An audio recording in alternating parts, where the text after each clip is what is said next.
Hello friends, welcome back to our channel. అగ్రరాజ్యం America మరోసారి తన బుద్ధి బయటపెట్టింది.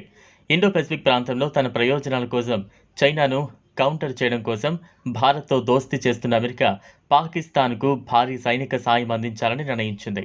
F-16 ఫైటర్ జెట్లను అప్గ్రేడ్ చేయడం కోసం పాకిస్తాన్కు $450 మిలియన్ విలువైన మిలిటరీ ప్యాకేజీను అందజేయడానికి బైడెన్ సర్కార్ ఆమోదం తెలిపింది. పూర్తి వివరాలు తెలుసుకునేందుకు వీడియోని స్కిప్ చేయకుండా ఎండ్ వరకు చూడండి.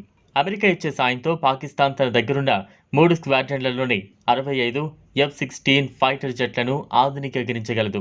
వాస్తవానికి 2018లో డొనాల్డ్ ట్రంప్ సర్కార్ పాకిస్తాన్కు సైనిక సాయాన్ని నిలిపివేస్తూ నిర్ణయం తీసుకుంది. ఉగ్రవాద సంస్థల పట్ల చర్యలు తీసుకోవడంలో పాక్ ఉదాసీన వైఖరి కనబరుస్తుండటంతో ట్రంప్ ఈ రకంగా ఇస్లామాబాద్కు షాక్ ఇచ్చారు. కానీ తాజాగా బైడెన్ అందుకు విరుద్ధమైన నిర్ణయం తీసుకున్నారు. ఈ విషయంలో అమెరికా తీరు పట్ల భారత్ తీవ్ర నిరసన వ్యక్తం చేసింది. 2019 ఫిబ్రవరిలో పాకిస్తాన్ 24 ఫైటర్ జెట్లను భారత్ వైపు మళ్లించగా అందులో 10 F-16 ఫైటర్లు కూడా ఉన్నాయి. MiG-21లో ప్రయాణించిన wing commander Abhinandan Varthaman dog fighter ద్వారా F-16 యుద్ధ విమానాన్ని నేలకూల్చిన సంగతి తెలిసిందే.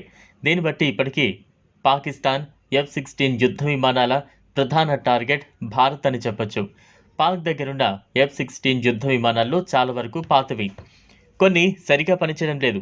చైనాతో పాకిస్తాన్ అంటకాగుతున్న పరిస్థితుల్లోనూ ఆ దేశానికి అమెరికా సాయం అందించాలని నిర్ణయించడం వెనుక క్విడ్ ప్రోకో ఒప్పందం ఉందని భావిస్తున్నారు. కాబూల్లోని ఓ ఇంట్లో ఉన్న అల్ ఖైదా చీఫ్ అల్ జవహరీని అమెరికా డ్రోన్తో దాడి చేసి హతమార్చిన సంగతి తెలిసిందే.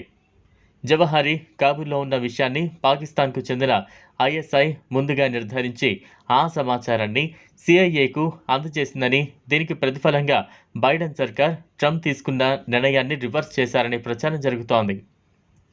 ఇది ఫ్రెండ్స్ ఇవాల్టి వీడియో. ఈ టాపిక్పై మీ అభిప్రాయాన్ని కామెంట్ బాక్స్లో కామెంట్ చేయండి. ఈ వీడియో కనుక మీకు నచ్చినట్లయితే లైక్ చేయండి, షేర్ చేయండి. లేటెస్ట్ అప్డేట్స్ కోసం ఛానల్ను సబ్స్క్రైబ్ చేసుకోండి. Thanks for watching.